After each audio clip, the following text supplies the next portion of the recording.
But you look important. You wanted to experience Moscow in this case, the first Yeah, time, right? so in the real way. So the first time, obviously, I kind of ruined my experiences. I made the people I sort of interacted with a bit frustrated because I opened in Russian, which, because the Russian I learnt, I sound okay. I actually don't sound like an Aussie or a foreigner speaking Russian. So they thought I knew a lot more than what I did. And then when I said, sorry, I don't know Russian. That's the problem. You say one word and you're gonna... I know, I'm like, well, so no, I just say what I've got and said, c'est sûr. That's everything. So my experiences were kind of ruined, so I wanted to come back and fix that and do it properly. So that's why you're here for this is the second trip. And everyone was saying, well, you didn't see Russia because you didn't go to Provincial, or you didn't go and see St. Petersburg at the same time. You were there for 3 weeks. Why'd you choose one place? So I thought, okay, well, Spasibo. This is Russian water. I had 2 of those before I came. Watch out, this guy is a drunk. Not a drunk. I can put him under the table though. By the way, this is something with Aussies and Russians very common, the prejudice about drinking. But I guess you actually might take the lead in wild drinking, in prejudices, for Aussies in general. Yeah. No, I've heard a lot of horror stories about Americans too. Yeah. And then you hear the horror stories from about Russians drinking. And but did you know vodka is not even the number 1 drink in Russia? It's beer. It is beer, yeah. Yeah. We are ordering. We drinking what? Russian beer? No, it was Russian made 1664 Kronenberg, the dark beer. And I'm drinking some vodka. I didn't ask even what vodka. I hope this didn't pour like the most expensive they have. That's how to make money though, isn't it? Damn, I forgot to ask. You forgot to ask. It won't be expensive in any case. It shouldn't be any more than, what, 500? Cheers, new friendship. Новой встречи. By the way, there are many Aussie YouTubers. They're like farmers from Australia. Yeah. What is this all about? Those guys from WA, from Western Australia, outside of Perth. And they grew up on a homestead over there.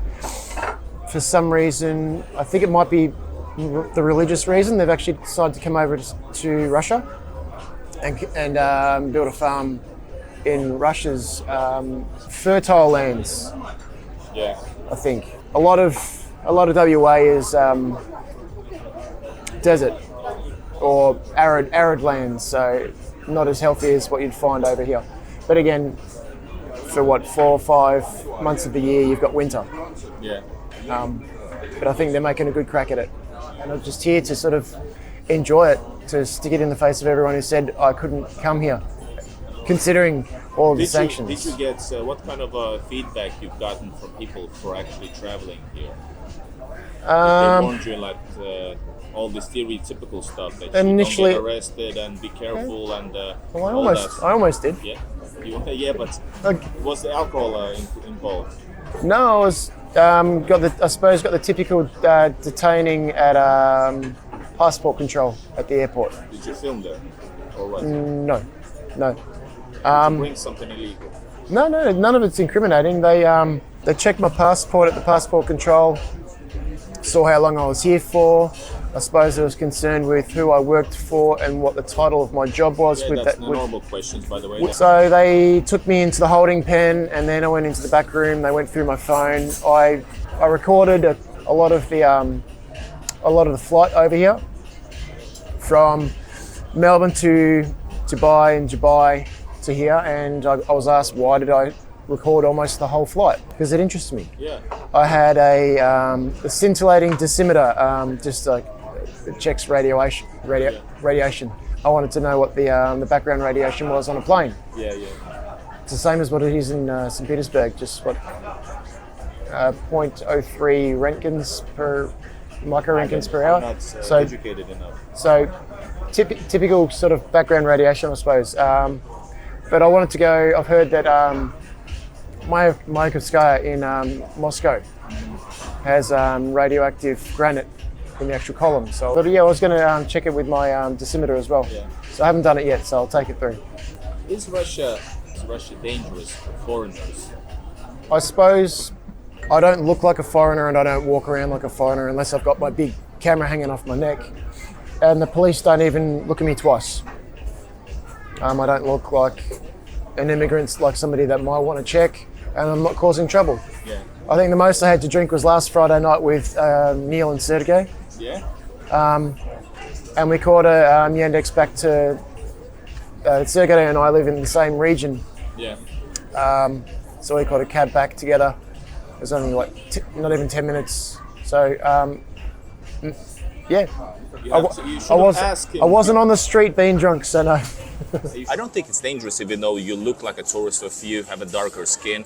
If you're from Caucasus areas, there's this thing, and I saw it today, you might get asked because there's like millions illegally in the country. There are. That's the only reason. If everything's fine, then it's fine. Pretty much what I heard as well. And I've noticed that's probably the biggest contrast between St. Petersburg and Moscow, is you have a lot less of the people who do look like they come from the Caucasus or that area. Compared to Moscow. Moscow's got more. Yes, but it's a bigger city. We have here a lot of them, like a million at least, easily. Just it's for me, it's not as common. It seems like a very even blend of all ethnicities. I suppose you could expect to see it in a city. But how's your experience then? Is there with Russia? What do you think about us, like you traveling all the way here and experiencing real people, like you said, in a real, not a tourist experience of Russia? What is Russia like? The weather's hard. Well, last time I came to Russia and then went home, I had a saying, you don't take a holiday in Russia, Russia takes a holiday in you. Okay. For me, I suppose the hardest thing in general is just the language barrier in general. If you can get past that, make that a little bit of an effort, and they can see that you're making an effort, it's pretty smooth sailing. Like the first thing I say now, if I'm going to order something, I say, "Извините, мой русский очень плохо." It eases a lot, yeah. It eases tensions because they're also maybe nervous speaking English in front of you or not knowing English in front of you. Yeah, so I don't ask them if they do speak English straight away because I know that sort of can put up a wall. Yeah. So I just say in Russian, my Russian's bad, and then try to muddle through, and they see it, so they help. Yeah. This is exactly what I say in my guide videos. That's learning a couple words. Just to ease, it will ease off, it will pay off. You will get a better even experience. I think Russians, I've found, and I've been told as well, are a little bit more, they're more shy to speak English because I suppose like me, they don't have as many people who speak English to practice with, but they certainly know a lot more Russian, a lot more English than I know Russian. Yeah, sure. And when I give them praise for the English they speak, that sort of breaks down another wall and they become a little bit more warmer and they're more inclined, they always have been more inclined to actually speak more English with me.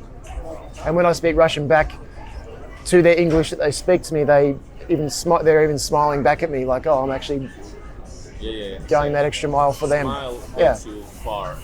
But they're smiling at me first because they're saying I want to speak more Russian to them so they can understand me, hopefully, better. But what else about your experiences? What is Russia like from your perspective? I don't know, I kind of feel, as much as I'm sort of apprehensive about the language and speaking, I suppose that's the hardest part for me, is just breaking out of my own comfort zone to go to a new restaurant or a new cafe. Once I go to one place, for me, I've learnt it and I'm okay with it. But going to it, I force myself to go to a new place every time I eat. Either it's brunch, lunch, or dinner, or just a snack for a coffee, whatever it may be. I force myself to go to a new place, which is probably not the wisest thing to do. But in St. Petersburg, you're quite safe to try new places for real. There's so many cafes, so many restaurants. This is cuisine. This is capital of cultural and cuisine capital of Russia. So usually the restaurants are great. Always. And once I get in there, like it's just that the opening, can I come in kind of thing. Yeah. Sit me down with the menu, I'll fumble through my order and I'll just relax into it and I'll forget I'm here.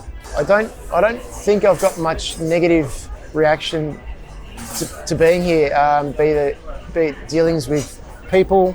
People leave me alone because I don't look like a tourist, so they don't, I suppose, initially treat me like a tourist. Some people might have a negative attitude towards tourists because Oh, I don't. Are you some sure?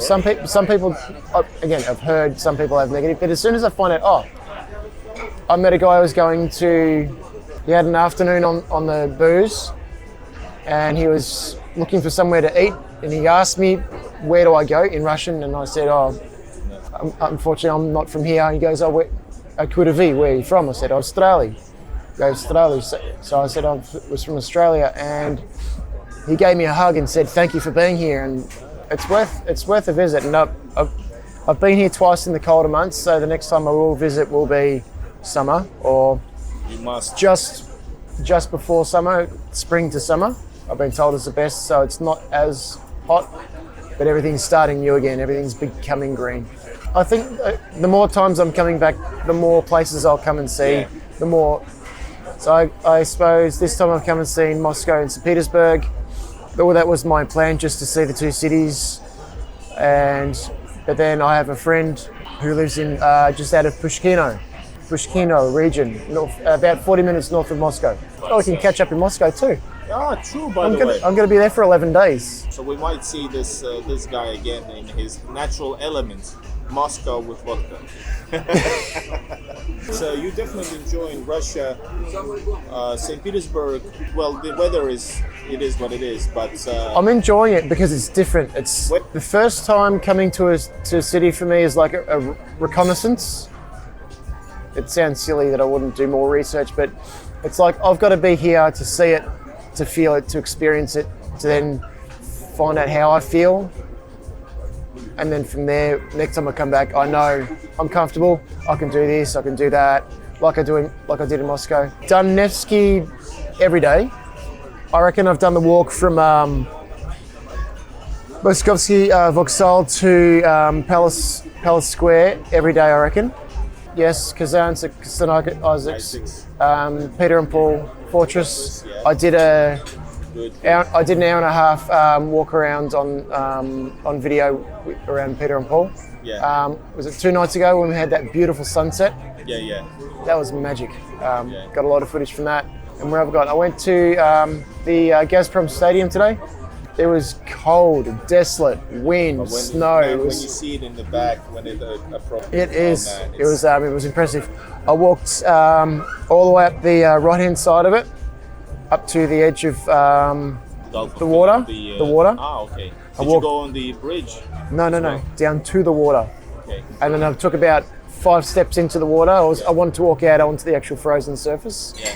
But I think for about 20 meters in front of me, the 2 fishermen had gone out there, but they'd worn waders. Yeah. So they had proper waterproof equipment, and I only had my waterproof boots on. So unfortunately, I didn't get to go all the way out there. But there was another guy who was walking in front of me. He was just walking to that whatever region is over the actual. That goes from Stadium, Yes. and this here. They walked from here Yeah. straight across to here okay. because it's I don't know. frozen.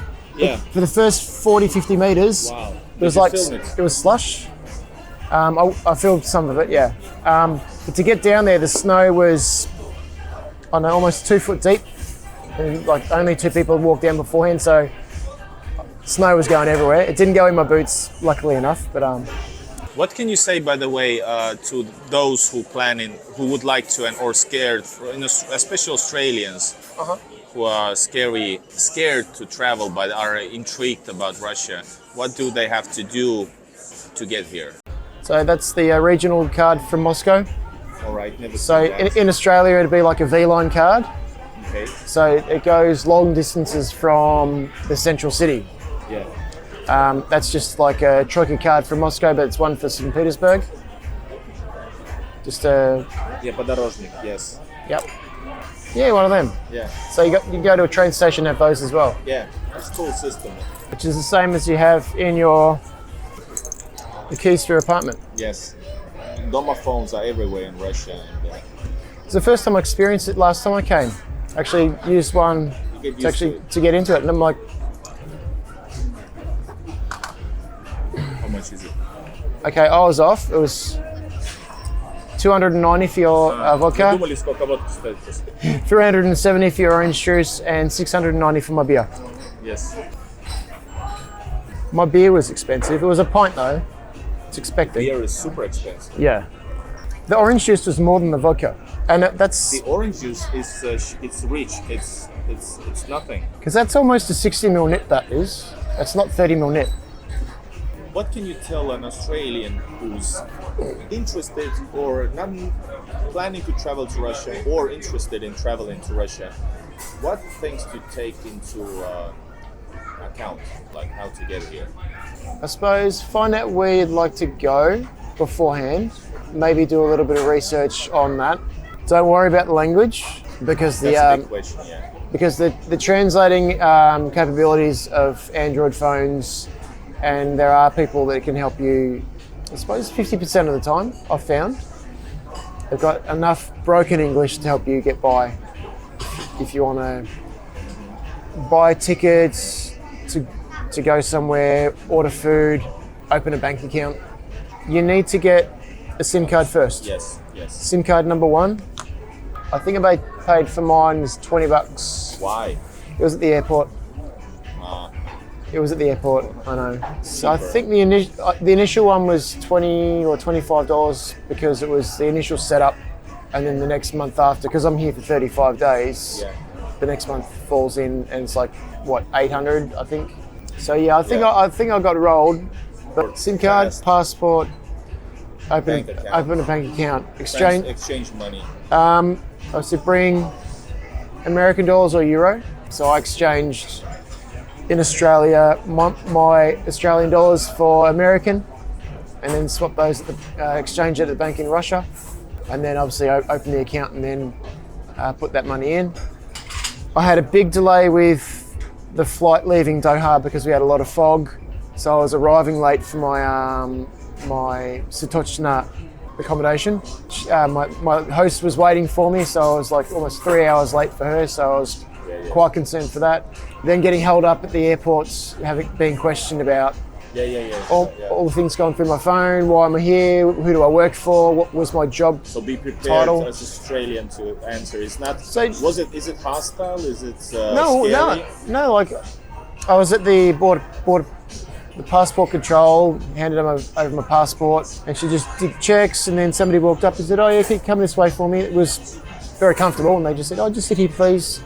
And then took me into a room that was literally just next to it, and they said, just ask, I suppose there are heightened tensions, so it was kind of expected, but for me it was a long day, 21-hour standard flight was pushed back by another 3 hours, and I was thinking, I suppose the radiation detector I had may have been a concern. People have said they've travelled with it before and they had no problems, so I thought, no worries, I'll just come in.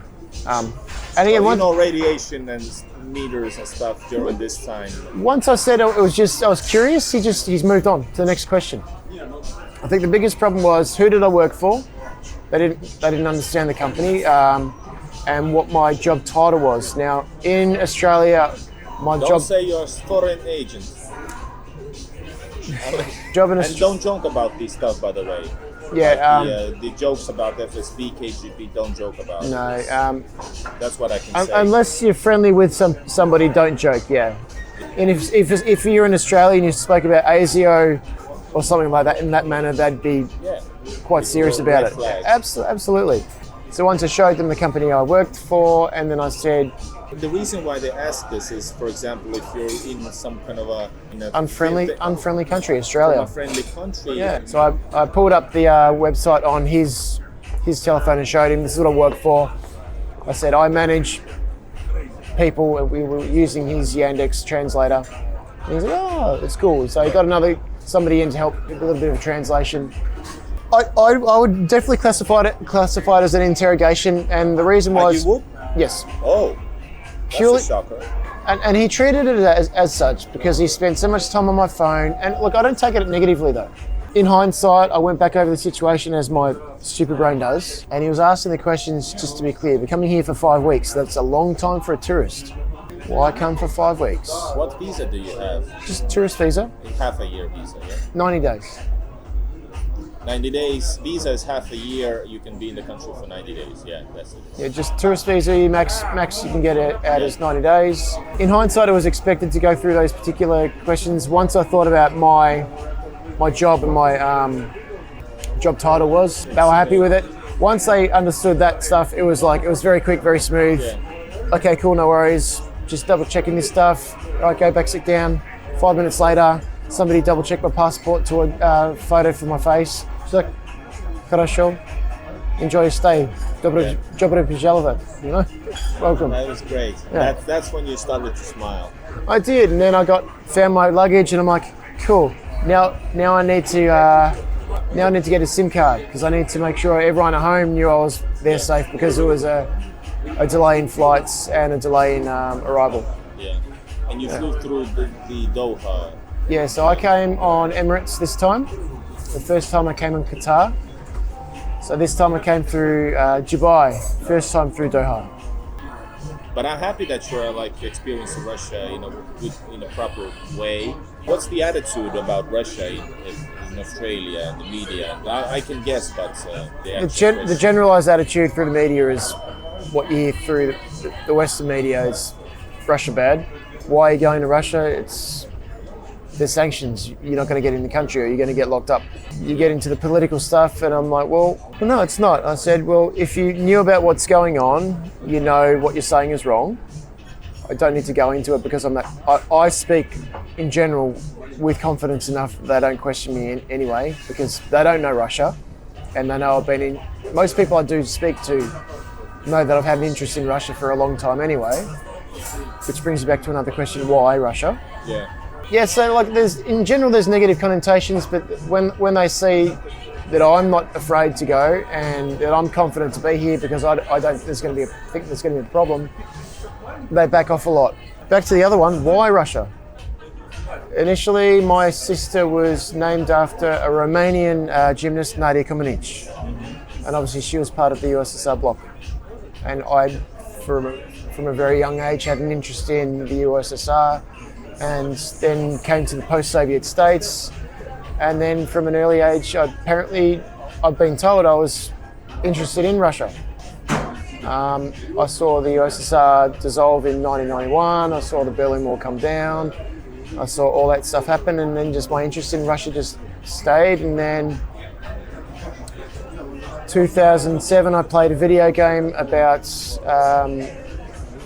Chernobyl, which is they all spoke Russian in the game itself. And again, more post USSR stuff, and I sort of followed those interests. And then the more I learnt, the more I became passionate about it, and I became more interested into the culture, the language. So I started teaching myself the language itself in general and learning a little bit more about the culture. You got a really good pronunciation, by the way, for not speaking that much. That's what hurts me. That actually works as a negative. Yeah, because they assume you speak well. Because when I say "Я не знал по-русски язык," an English or an Aussie guy wouldn't say it that way, or an American wouldn't say it that way. I roll my R's, and I've got a good. I've been told I've got a good accent, and what I know, which is a very, very little bit, I speak well. So when I say those little bits and order a coffee, then they say, "Oh, do you want full cream milk or do you want some sugars or whatever that in Russian?" I'm like, "Я не говорю по-русски." Oh, there's always going to be a next time. Absolutely. So we can catch up back in Moscow for maybe like a tour or something. And drink a little bit more than one. I was told don't get drunk in Russia unless you're with somebody you trust. Don't get heavily drunk unless you're with somebody you can trust. Yeah, that's what I was told. Yeah, I'm having dinner after this one. Yeah, and then home to pack. Be right back. Guys, if you have any comments, and write down in the comments if you agree or disagree with the Australian point of view. Subscribe to the channel. This is Eagle Russia straight from Friday night, and I have like a few hours before I have to actually be in that Moskovsky Vokzal. But first I have to go totally in a different direction, and the city is huge. All right, everybody from St. Petersburg, Пока-пока.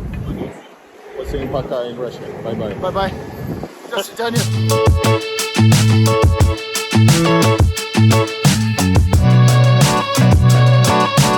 Oh, oh, oh.